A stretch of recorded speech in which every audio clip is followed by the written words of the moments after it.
یاسین احمد ہیں مری روڈ راولپنڈی سے۔ سوال بڑا مزیدار ہے۔ کہتے ہیں آج ایک صحافی نے مریم نواز سے سوال کیا کہ پی ڈی ایم سست کیوں ہو گئی، تو جواب میں مریم نواز نے کہا تو حکومت کون سی تیز جا رہی ہے۔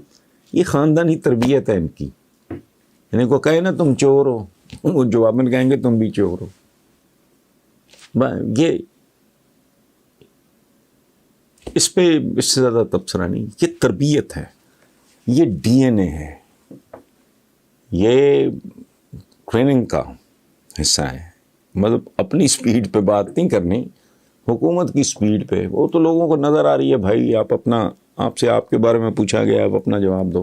لیکن بہرحال یہ کیریکٹر ہے، بنیادی طور پہ یہ ان کی حیت ہے، یہ ان کی ساخت ہے، یہ ان کی مجبوری ہے، ان کا ڈیزائن ڈیفیکٹ ہے کہ بات کو اسی طرح الٹانا پلٹانا۔ اور جھوٹ تو ظاہر ریکارڈ پہ، اب میں کیا وہ فونٹ شونٹ اور وہ پتہ نہیں جناب اسپیکر اور میرا تو پاکستان میں بھی کچھ نہیں تو باہر کیا ہونا ہے، لمبی کہانی ہے۔ کوئی رٹو توتا ہو تو اس سے آپ سن لیں، اتنے جھوٹ ان کے ریکارڈ پہ ہیں۔ بہرحال بڑا ضروری سوال ہے، بہت ضروری سوال ہے۔ اور یہ آیا ہے محمد عمر خان ہیں، اوریجنلی میاں والی سے، لیکن ان کا آج کل یہ مقیم ہے سعودی عربیہ میں۔ شہر انہوں نے نہیں لکھا۔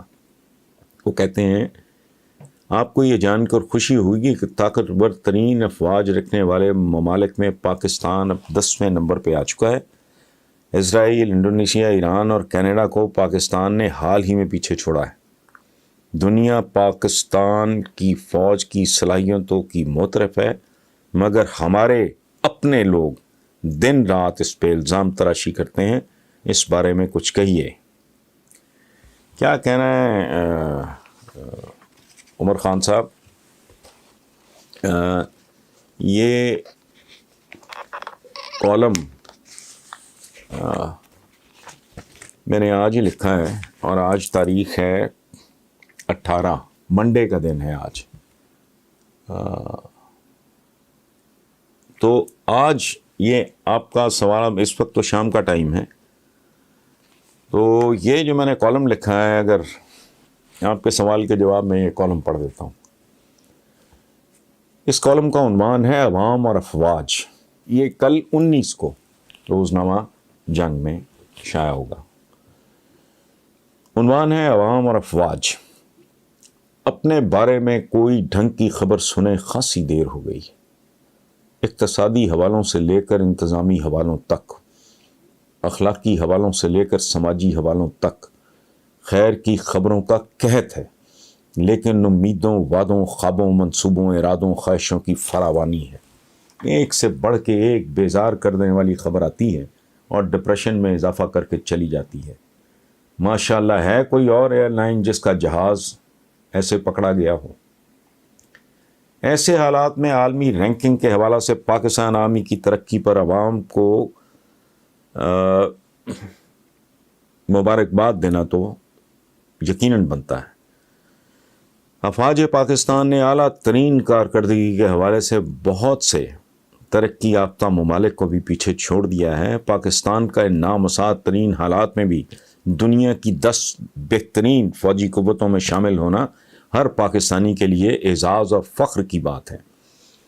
اور میں مسلسل سوچ رہا ہوں کہ اگر اس ملک کی نام نہاد جمہوری قوتیں پاکستان کو اقتصادی طور پہ اس بری طرح فریکچر نہ کرتیں، یہاں لوٹ مار کا موسم بہار مدتوں برقرار نہ رہتا، ملک اقتصادی طور پہ مستحکم اور مضبوط ہوتا، تو کیا کوئی تصور کر سکتا ہے کہ آج صورتحال مزید کتنی خوبصورت اور بہتر ہوتی؟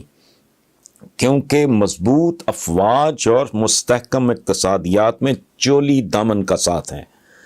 لرزاں و ترساں ٹوٹی پھوٹی معیشت میں بھی اگر افواج پاکستان پرفارمنس کے حوالے سے ٹاپ 10 میں شامل ہیں تو مضبوط معیشت میں صورتحال کیسی ہوتی؟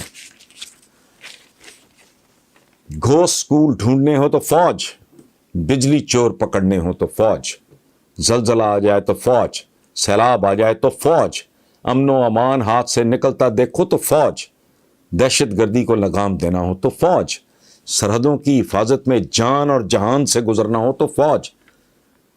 جبکہ جمہوریت کے نام پر چند خاندانوں کی کرپٹ ترین آمریت قائم کرنا ہو تو کون؟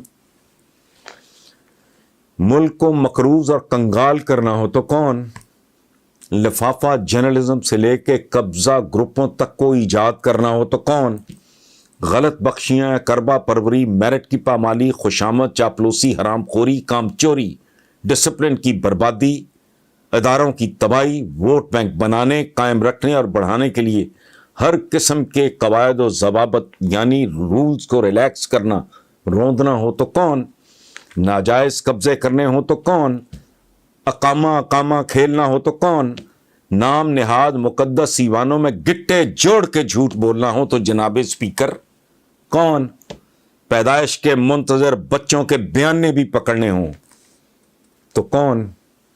آمدنی سے زیادہ اثاثوں پہ سوال پوچھا جائے تو آنکھیں نکالنے، دانت کچکچانے اور غرانے والے کون؟ اداروں کو پامال کرنے والے کون؟ سیاسی جماعتوں کو ذاتی جاگیروں کے طور پہ چلانے اور اولادوں کو کارخانوں کی طرح وراثت میں دینے والے کون؟ ملکی دولت لوٹ کر بیرون ملک منتقل کرنے والے مردود کون؟ قبروں میں قیام پذیر ہونے کے بعد بھی ریٹائر نہ ہونے والے کون؟ روزانہ کی بنیادوں پر آئین کی دھجیاں اڑانے والے کون؟ جمہور کو اناج، علم، انصاف اور علاج جیسے بنیادی حقوق بھی نہ دے سکنے والے کون؟ یہ جعلی جمہوریت سچ مچ مخلص، عوام دوست اور کسی جوگے ہوتے تو کبھی کسی مداخلت کی نوبت بھی نہ آتی۔ یہ پاک فوج کی طرف انگلیاں اٹھاتے ہیں، میں ان کے ہاتھ کاٹ دینے چاہیے۔ یہ جانتے نہیں، یہ جو پچھلے دنوں، یہ میں کالم کے علاوہ میں 2-4 لائنیں بول رہا ہوں، یہ پچھلے دنوں جو عمران خان نے کہا ہے خدا کی قسم 100% سچ ہے۔ فوج سے بہتر کون جانتا ہے کہ کون کس بری طرح لوٹ رہا ہے؟ وہ تو جب نکو نک نہیں آ جاتے تو پھر بھی نہیں۔ اچھا اینی وے، یہ باتیں تو بہت بناتے ہیں لیکن یہ کبھی نہیں بتاتے کہ پاکستان میں ایسا دوسرا ادارہ کون سا ہے جو عالمی رینکنگ میں 50 میں کیا 100ویں نمبر پہ بھی آ سکتا ہو۔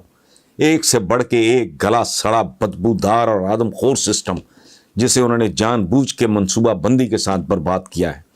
کان پک گئے تھانہ کلچر کی تبدیلی کا بے سرا راگ سنتے سنتے، نسلیں مر گئیں انتظار کرتے کرتے کہ مظلوم کو اس اسلامی اور جمہوریہ میں فوری انصاف اس کے گھر کی دہلیز پہ ملے گا۔ تیسری نسل آج بھی عدالتوں میں انصاف کی تلاش میں در در بھٹک رہی ہے۔ شرح خواندگی شرمناک، اور وہ بھی ان میں جن کے لیے علم کو ان کی کھوئی ہوئی میراث قرار دیا گیا تھا۔ وہ یہ تو 73 سال بعد جمہور کو ان کی گم شدہ میراث واپس نہ دلا سکے۔ جمہور کہتے ہیں عوام کو، نہ روزگار ہے نہ law and order, railway tracks میں مارکیٹس بن گئی، ایک یونیورسٹی بھی 100 ٹاپ یونیورسٹیز میں، کیا 500 ٹاپ یونیورسٹیز میں شامل نہیں ہے۔ وہ تم ہو کون؟